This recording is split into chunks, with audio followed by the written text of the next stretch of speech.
뉴스에서 무역 적자 40억 달러 돌파 들으면 괜히 불안하죠? 경제 위기인가? 나라 망하는 건가? 반대로 무역 흑자 전환. 이라는 제목엔 안도감이 듭니다. 하지만 진짜 경제는 그렇게 단순하지 않아요. 적자 나쁨, 흑자 좋음? 절대 아닙니다. 경제의 세계는 균형의 논리로 움직입니다. 오늘은 그 균형의 비밀, 무역 수지의 진짜 의미를 풀어봅니다. 무역 수지란 한 나라의 수출과 수입의 차이. 수출이 많으면 흑자, 수입이 많으면 적자. 이 숫자 하나의 경제 구조가 숨어 있어요. 적자는 돈이 나가는 상태지만 반대로 말하면 활동이 활발한 상태이기도 합니다. 경제가 돈을 써서 성장하는 과정이죠. 흑자는 돈이 들어오는 상태지만 그만큼 내수가 위축될 수도 있습니다. 즉, 적자와 흑자는 단순한 점수가 아닙니다. 경제의 리듬이에요. 숨 들이쉬기와 내쉬기처럼요. 오늘은 그 리듬을 함께 읽어볼 겁니다. 적자 뉴스가 나와도 이제 두렵지 않을 거예요. 그건 경제가 숨쉬고 있다는 뜻이니까요. 흑자 뉴스도 마냥 안심할 수 없어요. 그 안에 내수 침체의 그림자가 있을 수도 있습니다. 경제는 숫자가 아니라 이야기입니다. 오늘 그 이야기를 함께 읽어봅시다. 준비되셨죠? 무역의 세계로 들어갑니다. 적자와 흑자의 진짜 얼굴, 지금 시작합니다. 무역 수지 수출 마이너스 수입. 수출이 많으면 흑자, 수입이 많으면 적자.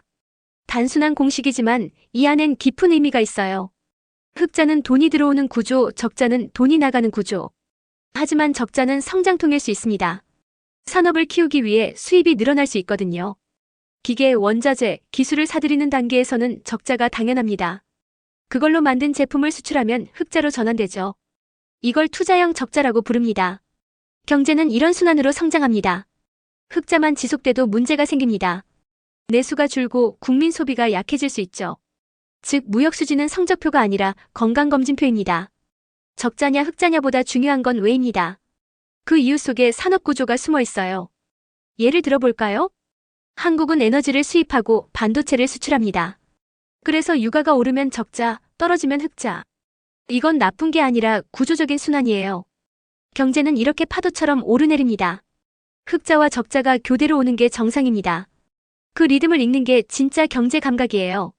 그래서 정부는 숫자보다 구조를 봅니다. 적자에도 흑자에도 이유가 있으니까요. 무역 수지는 결과가 아니라 흐름이에요. 경제는 살아있는 생명체처럼 순환합니다. 적자는 숨 들이쉬기, 흑자는 내쉬기. 둘 다 필요합니다. 이제 적자가 왜 나쁜 게 아닌지 본격적으로 볼까요? 적자는 경제의 붕괴 신호가 아니라 성장의 신호일 수도 있습니다. 성장 중인 나라일수록 수입이 많아요. 왜냐면 공장을 짓고 인프라를 깔고 기술을 들여오기 때문이죠. 그게 바로 미래형 적자입니다. 돈이 빠져나가지만 나중에 수익으로 돌아옵니다. 경제도 투자 없이는 발전할 수 없습니다. 적자는 성장의 뿌리 단계예요. 반대로 흑자가 너무 크면 정체의 신호일 수도 있어요. 내수가 위축되고 국민이 소비를 줄이는 구조죠. 흑자만 바라보는 건 건강하지 않습니다. 경제는 순환해야 하니까요. 흑자 적자는 대립이 아니라 균형입니다. 적자가 있을 때 성장, 흑자가 있을 때 안정. 둘이 교대로 오면서 나라가 커집니다. 그래서 적자 위기라는 생각은 오해예요.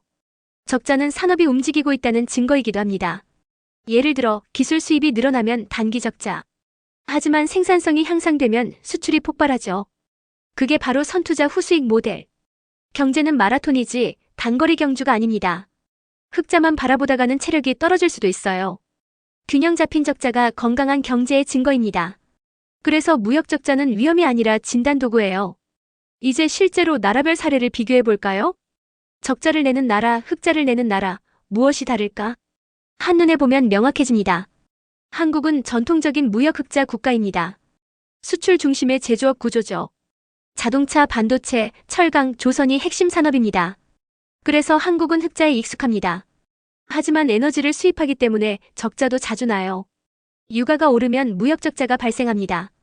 그건 경제가 망했다는 뜻이 아니라 구조적 특성 때문이에요. 한국은 제조업이 강하니까 에너지 수입은 자연스러운 일입니다. 반면 미국은 수십 년째 무역 적자 국가입니다. 그런데도 세계 1위 경제대국이에요. 왜일까요?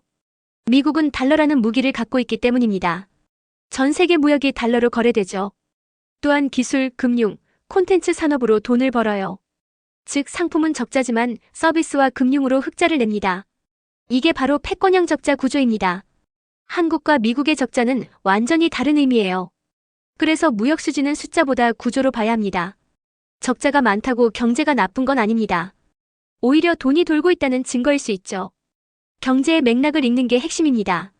이제 마지막으로 우리가 배워야 할 핵심 교훈으로 갑니다. 적자든 흑자든 둘 다 경제의 일부입니다. 적자는 성장의 연료, 흑자는 안정의 신호. 경제는 이 두 가지가 번갈아야 건강합니다. 적자가 계속되면 위험하지만 흑자만 지속돼도 정체됩니다. 경제는 순환할 때 가장 강합니다. 무역 수지는 나라의 혈류와 같아요. 한쪽으로만 흐르면 병이 납니다. 그래서 중요한 건 균형입니다. 흑자냐 적자냐보다 왜냐가 핵심이에요. 경제는 숫자가 아니라 스토리입니다. 적자는 과정, 흑자는 결과. 결과보다 중요한 건 과정의 의미예요. 오늘의 교훈 무역 수지는 성적표가 아니라 건강검진표.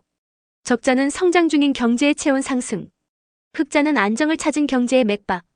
둘 다 있어야 경제가 살아있습니다. 흑자만 바라보면 움직임이 멈춥니다. 적자만 봐도 방향을 잃어요. 경제는 균형의 예술입니다. 뉴스를 볼 때 숫자 대신 맥락을 보세요. 적자가 나쁜 게 아니라 이유가 중요합니다. 경제를 보는 눈, 이제 달라지셨죠? 적자든 흑자든 그 속엔 성장의 이야기 있습니다. 경제의 리듬을 이해하는 순간 세계가 보입니다. 오늘도 무역의 리듬은 계속됩니다. 경제는 살아있는 생명체예요.